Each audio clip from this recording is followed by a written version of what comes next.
दुर्भाग्य की बात हमारे देश के लिए हो नहीं सकती कि देश का पेट भरने वाले किसान वो खुद 38 दिनों से भूखे बैठे हैं।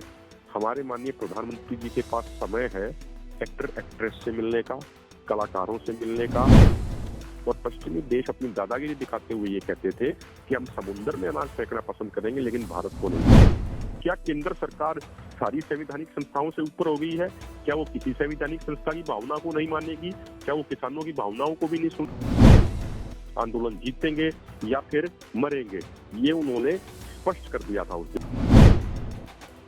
राम राम नमस्कार। हरियाणा तक देख रहे हैं आप। सोनिया सतानीता मेरा नाम है और इस समय हमारे साथ जुड़ चुके हैं किसान नेता अभिमन्यु कुहाड़। अब अभिमन्यु, सुप्रीम कोर्ट में सुनवाई हुई और ये सुनवाई हम कहें कि ये कई दफा हो चुकी है। डल्लेवाल साहब की सेहत कैसी है? क्या पक्ष की ओर से क्या कहना रहा? आप लोगों का पक्ष क्या रहा और कोर्ट की ओर से क्या कहा गया? देखिए, सरदार जगजीत सिंह डल्लेवाल जी के आमरण अनशन का आज 38वां दिन है। जी। और हम इस बात को, स्थिति कितनी नाजुक है उसको इस बात से समझ सकते हैं कि अगर हम और आप, अगर कोई एक साधारण व्यक्ति 38 घंटे कुछ ना खाए तो हालत खराब हो जाती है। लेकिन उनको 38 दिन हो गए हैं कुछ खाए हुए। उन्होंने ना कुछ खाया है पिछले 38 दिनों में और पानी के अलावा कुछ नहीं पिया है उन्होंने। तो स्थिति उनकी बहुत नाजुक है। पिछले 5-6 दिन से अगर वो पानी भी पीते हैं तो वो वोमिटिंग के तौर पे बाहर आ जाता है। और इसके अलावा वो बोल भी बहुत कम रहे हैं, ज्यादा बोल भी नहीं पा रहे हैं। तो उनकी स्थिति बहुत ही ज्यादा सीरियस है। और 7-8 दिन पहले वो अचानक से बेहोश होकर भी गिर गए थे। उनका जो ब्लड प्रेशर है, तो नॉर्मल लगभग 133/90 होना चाहिए, वो उनका 76/44 के आसपास फ्लक्चुएट कर रहा है। तो स्थिति बहुत गंभीर है। और मुझे लगता है कि इससे ज्यादा दुख और दुर्भाग्य की बात हमारे देश के लिए हो नहीं सकती कि देश का पेट भरने वाले किसान वो खुद 38 दिनों से भूखे बैठे हैं। हमारे माननीय प्रधानमंत्री जी के पास समय है एक्टर एक्ट्रेस से मिलने का, कलाकारों से मिलने का, खिलाड़ियों से मिलने का। लेकिन माननीय प्रधानमंत्री जी के पास इन किसानों से मिलने का समय नहीं है जिन्होंने हमारे देश को आत्मनिर्भर बनाया अनाज के मामले में। शायद हमारा देश की नौजवान पीढ़ी शायद वो भूल गई हो, जो खासकर जो नौजवान राजनेता हैं वो भूल गए हो कि 1965 के आसपास हमें अमेरिका जैसे मुल्कों पे अनाज के लिए निर्भर रहना पड़ता था। और पश्चिमी देश अपनी दादागिरी दिखाते हुए ये कहते थे कि हम समुद्र में अनाज फेंकना पसंद करेंगे लेकिन भारत को नहीं भेजेंगे।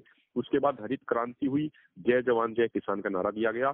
और आज हमारे प्रधानमंत्री जी विदेश में जाके ये बात कहते हैं कि हम पूरे पश्चिमी देशों को भी अनाज भेजने की हैसियत रखते हैं।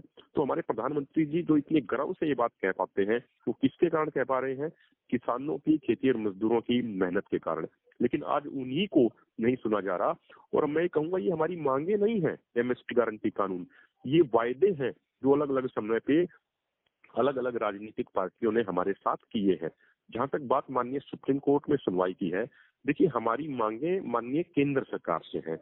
और हमारा पहले दिन से ये निवेदन रहा है माननीय सुप्रीम कोर्ट से कि माननीय सुप्रीम कोर्ट केंद्र सरकार को ही डायरेक्शन दे कि जो आपने वायदे किए हैं वो पूरे किए जाए। उदाहरण के तौर पे अभी कुछ दिन पहले जो संसद की कमेटी है, परमानेंट कमेटी ऑन एग्रीकल्चर, उसने अपनी रिपोर्ट में ये कह दिया एमएसपी गारंटी कानून बनाया जाना चाहिए। उससे रूरल इकोनॉमी, ग्रामीण अर्थव्यवस्था को बहुत ज्यादा फायदा होगा। और महत्वपूर्ण बात यह है कि उस संसदीय कमेटी में सभी पार्टियों के मिला के टोटल 31 सांसद हैं, जिनमें से मेजॉरिटी एनडीए की है जो आज सत्ता में है। तो उसने अपनी रिपोर्ट में क्लियर ये कह दिया। और एक और महत्वपूर्ण बात, 31 सांसदों में से एक भी सांसद ने असहमति उस रिपोर्ट के साथ नहीं जताई है। उस रिपोर्ट की volume number 1 page number 54 point number 7 में स्पष्ट और क्लियर कट लिखा है कि एमएसपी गारंटी कानून बनाया जाना चाहिए। तो हमारा सवाल ये है कि क्या हमारी केंद्र सरकार संसद से ऊपर होगी? जब संसद की भावना आ गई है कि ये काम किया जाना चाहिए, तो माननीय केंद्र सरकार उस काम को क्यों नहीं कर रही?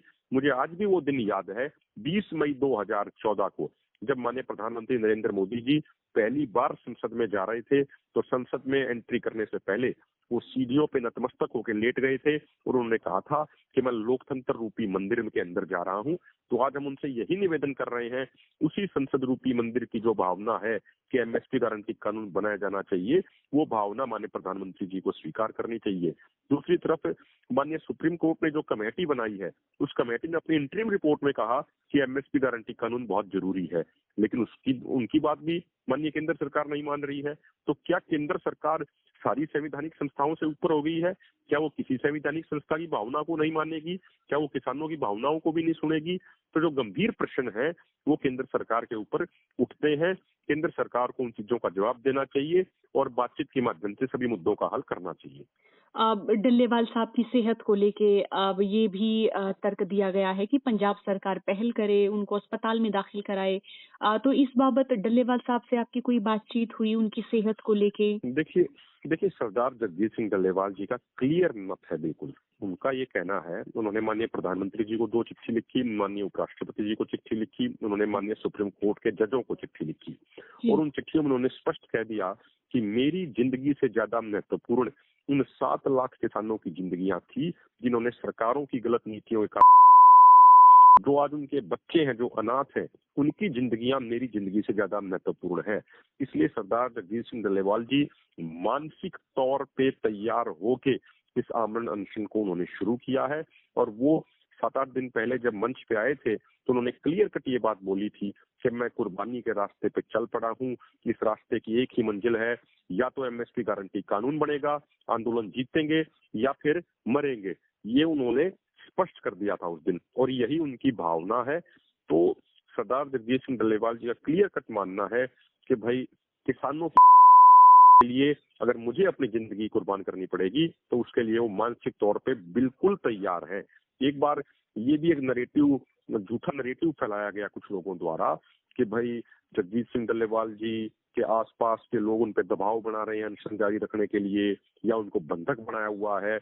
माननीय सुप्रीम कोर्ट को भी गुमराह करने का प्रयास किया गया कुछ लोगों द्वारा इस तरीके से, लेकिन सरदार जगजीत सिंह डल्लेवाल जी ने अपनी वीडियो संदेश जारी करके क्लियर कह दिया कि ना तो मेरे ऊपर किसी का दबाव है, ना मुझे किसी ने बंधक बनाया है, ना मैं किसी के कहे पे आमरण अनशन कर रहा हूँ। मैं अपनी स्वेच्छा से अपने देश के किसान समाज को उनके हक दिलाने के लिए आमरण अनशन कर रहा हूँ। तो स्थिति सारी क्लियर है, स्थिति सारी स्पष्ट है। सरदार जगजीत सिंह डल्लेवाल जी अपना आमरण अनशन लगातार जारी रखेंगे और एमएसपी गारंटी कानून बनने तक ये लड़ाई जारी रहेगी।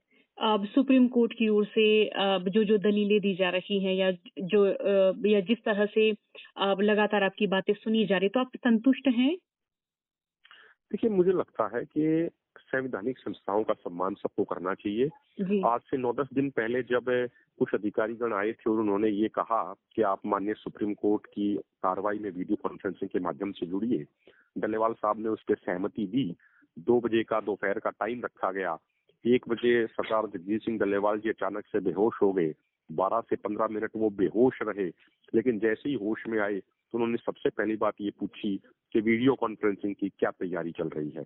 डॉक्टरों की टीम ने कहा कि आपकी हालत अभी ठीक नहीं है, उसके बावजूद उन्होंने कहा कि नहीं, संवैधानिक संस्थाओं का सम्मान करना जरूरी है और आज हम जरूर जुड़ेंगे। अगर हम नहीं जुड़े तो उससे संदेश बहुत गलत जाएगा। तो संवैधानिक संस्थाओं का वो इतना सत्कार कर रहे हैं, वो इतना सम्मान कर रहे हैं, तो ये बात बिल्कुल क्लियर कट हम कहना चाह रहे हैं कि हमारे देश की संवैधानिक संस्थाओं को केंद्र सरकार को निर्देशित करना चाहिए कि जो आपने किसानों से वायदे किए हैं आप उनको पूरा कीजिए। खापों का सहयोग या फिर दूसरे किसान नेताओं का सहयोग, अब वो मैं कहूँ कि कुछ प्रतिशत मिल रहा है, कुछ प्रतिशत नहीं मिल रहा है। एक पक्ष की दलीलें ये हैं कि उनको आमंत्रित नहीं किया गया, उनको बुलावा नहीं भेजा गया। अगर सब जत्थेबंदियां एक साथ नहीं होंगी तो दिल्ली कूच कैसे होगा, ये सवाल दूसरे किसान संगठनों की ओर से पूछा जा रहा है। इस पर आपकी क्या प्रतिक्रिया? देखिए मैं एक बात स्पष्ट कर दूं कि देश के किसान पूरे तरीके से लगातार लामबंद और एकजुट हो रहे हैं। कल अभी तराई क्षेत्र से किसानों का बड़ा जत्था यूपी से आया था, कुछ दिन पहले पीलीभीत से, रामपुरा से, उसके अलावा मध्य प्रदेश के ग्वालियर से, अशोकनगर से, कल कर्नाटका और तमिलनाडु से किसानों का बड़ा जत्था यहाँ पे डल्लेवाल साहब का समर्थन करने के लिए पहुंचा है। जी। तो जो जिंदा जमीर के लोग हैं, जिनको ये लगता है कि 2020-21 के आंदोलन की पेंडिंग डिमांड पूरी की जानी चाहिए, जिनको ये लगता है कि एमएसपी गारंटी कानून बनाना जरूरी है, जिनको ये लगता है कि लखीमपुर खीरी के शहीदों और घायलों को न्याय दिलाना जरूरी है, वो इस लड़ाई में पहले दिन से डटे हुए हैं और मजबूती से इस आंदोलन का साथ दे रहे हैं। जहां तक बात है न्योते की या इनवाइट करने की, देखिए मैं एक बात बड़ी ही विनम्रता पूर्वक ढंग से हाथ जोड़ के ये बात मैं कहना चाह रहा हूँ कि सरदार जगदीश सिंह डल्लेवाल जी का या दोनों फोरमों का ये कोई पर्सनल प्रोग्राम नहीं है, हमारे किसी पर्सनल स्वार्थ में कोई कार्यक्रम नहीं है ये। तो पर्सनल कोई कार्यक्रम हो जब कोई न्योते दिए जाते हैं, ये समाज की लड़ाई है, समाज के लोग पूरे तरीके से साथ दे रहे हैं और बहुत सारे लीडर आए हैं, वो हालचाल पूछने के लिए आए हैं, तबीयत जानने के लिए आए हैं, तो उनका सबका स्वागत किया गया है, सबका सत्कार किया गया है, सबका सम्मान किया गया है। तो इसीलिए कोई ऐसी बात नहीं है, पूरे देश के किसान एकजुट हो रहे हैं। और मेरा निवेदन भी ये रहेगा कि कुछ लोग गैर जरूरी अनर्गल टिप्पणियां कर रहे हैं, उनको उन टिप्पणियों से बचना चाहिए। हर बात का एक एक चीज का हम विद प्रूफ तथ्यों के साथ हम जवाब देना हर चीज का जानते हैं, लेकिन अभी हम इसलिए कुछ नहीं कह रहे हैं क्योंकि हमारा सारा जो ध्यान है वो एमएसपी गारंटी कानून को बनवाने के लिए है। हमारा पूरा जो ध्यान है वो सरदार जगदीश सिंह डल्लेवाल जी की सेहत को लेके है।